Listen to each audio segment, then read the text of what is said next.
Dan, RadioStyle. Hope everybody out there's having themselves a great day.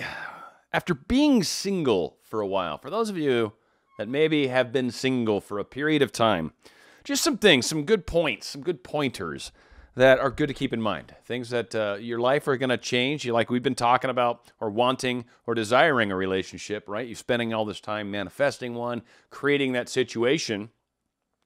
But maybe you've been single for a number of years. I was single for a very long time before I was really finally in a relationship. And there was a lot of growth that I had to go through to prepare myself to be with someone, to be able to give myself to someone, to actually get back into the habit of being concerned what other people around me are worried about and thinking about and concerned about when, and it's not, I mean, I love helping people, and I was doing it professionally for years and still do. I mean, that's part of what we all do professionally in a lot of ways, is help other people.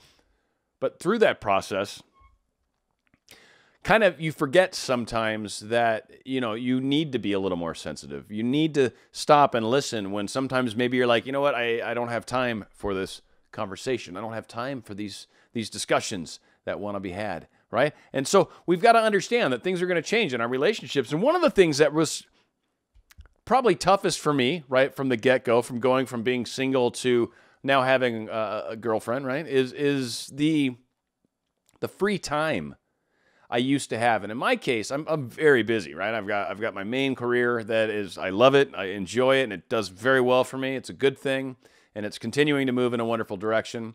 And I've got this YouTube thing. I actually created a second channel. I haven't done my first video yet, and it's not going to be related to law of attraction in any way, shape, or form.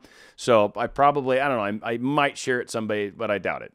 It's not related. It's not, probably just keep them separate. Don't necessarily need all you guys to know how crazy I am, because it's going to be more of a crazy channel. But that being said, it was one of those things where I'm like, I don't have the time. Like going to the gym used to be something that was easy for me to fit into my day. Now I find it's something that's a bit more of a challenge, and I've got to try to see if I can find a little window where I can get down there, get a workout in, and get home and not kind of miss out on other things. So things that I used to take for granted, free time, and what I'm doing with it. Now, I know a lot of you are like, oh my God, I would die to have that problem. And believe you me, it's a great problem to have. It's awesome getting to spend time with someone and really enjoy that togetherness, that quality of time. But at the same time, there are certain things that I've had to learn to adjust. I've had to learn to get a little more efficient with how I do other things, creating YouTubes, for example. Like some of these things happen a little differently now than they used to.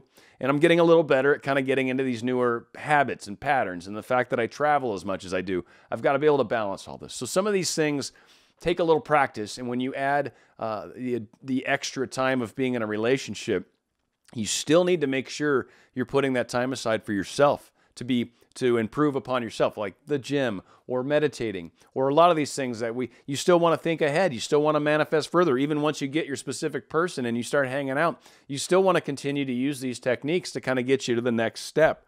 So again, no matter what, even once you get into the relationship, you still want to kind of keep that the possibilities of expanding out further. One thing that's also really important is communication. A lot of us are so used to just texting. Maybe that's what a lot of our relationship with our SP has been. And then maybe at some point you're going to finally be able to be in each other's presence. Well, make sure you haven't texted them every single thing that's happened during the day, and save some things to talk about when you're actually together, right? Because there's nothing more annoying than getting together and feeling like, wow, I've really got nothing to talk about. I've already texted you everything that's going on in my life, right? So sometimes it's nice to leave a few things left to talk about when you're together. But communication's key. If you lose communication, you definitely can lose sight of the relationship. And for any of you that are maybe in a breakup right now and then soon to be getting back into a relationship, the same kind of thing matters. Remember, communication. You've got to be able to share how you feel. You've got to be able to talk about things. You've got to be able to have differing opinions and allow for that and have that be okay. Because when you love somebody, they're not necessarily always going to 100% agree with you. And so that needs to be okay. There needs to be a safe space. There needs to be ways that you can safely communicate. One other thing that's really good to keep in mind while we're heading down these paths and getting closer into relationships, when you get that first date, right? That thing we've been trying to manifest maybe a very first experience, or maybe we're trying to get back together after a period of time of not seeing each other. When that experience happens, when you get yourself to that place where you're having that first date, you're being together, you're spending time together, remember, they may not be exactly mentally and in the heart where you are right now. It takes a little time to kind of work in those things or figure out exactly where they're at. I mean, if they start dropping I love yous and you were like, oh my God, I was just trying every other word to not say it. So I was like, I can't believe you said it first. That's so awesome. I love you too, right? That's awesome. If it happens that way, good on you. Good on you for sure. But if it's one of those cases where you just want to say it, but they're not maybe being touchy. They're not giving some of the body language signs. They don't, don't just jump to third base when you haven't even taken a swing at a pitch yet. You know what I mean? Not to unfortunately use a baseball analogy, but don't get ahead of yourself. Don't put the cart before the horse. There's another fun phrase for that.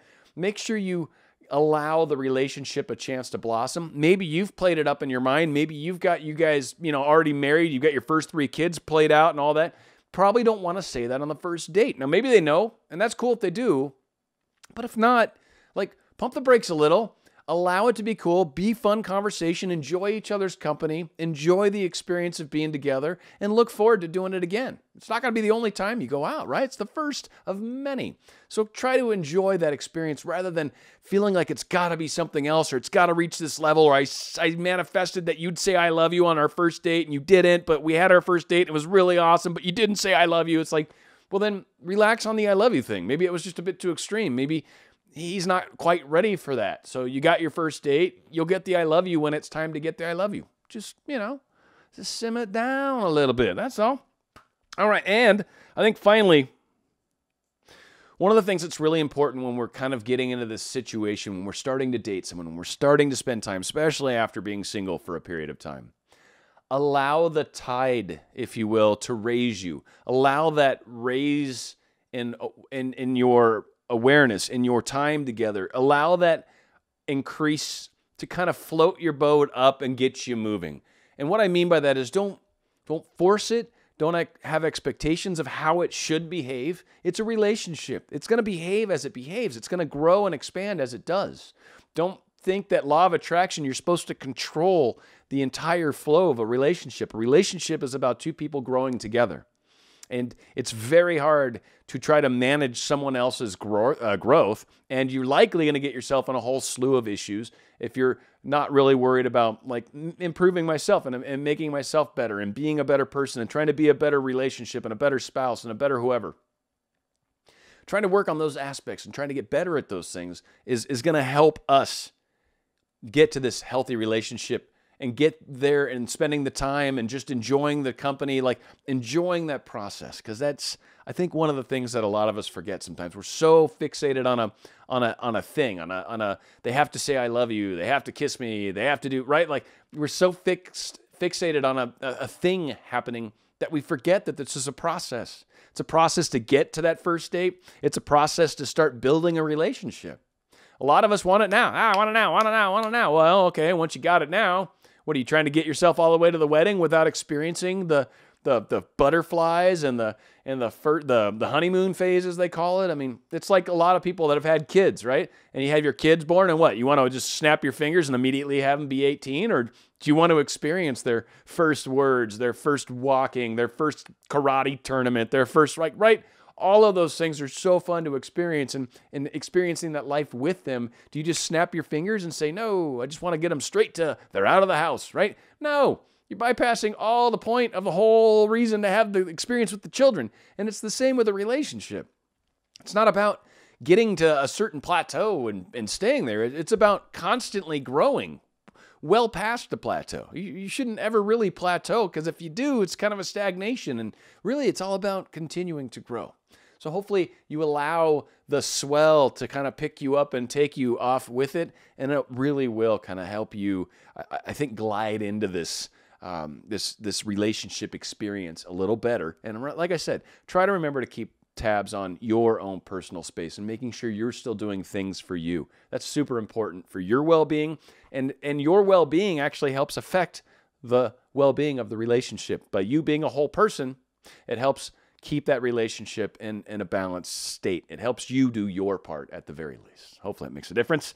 After being single for a while, it can be a bit of a challenge getting back into it. So I hope you guys allow yourself that, especially if you've been single for a while. It is a bit of a shock. So spend some time thinking about that, because sometimes we're not ready.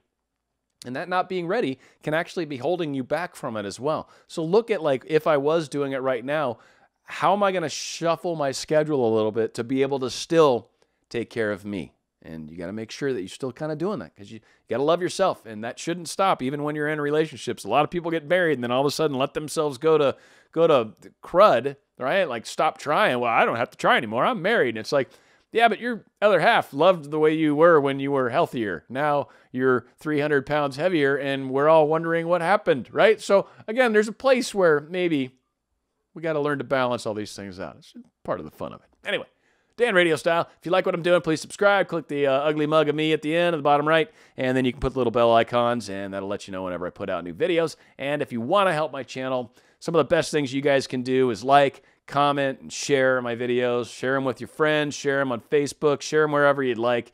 And it certainly is some of the most amazing stuff you guys can do to help my channel. I always appreciate each and every one of you. Love you guys. Thanks so much. More great shows coming your way. Thank you.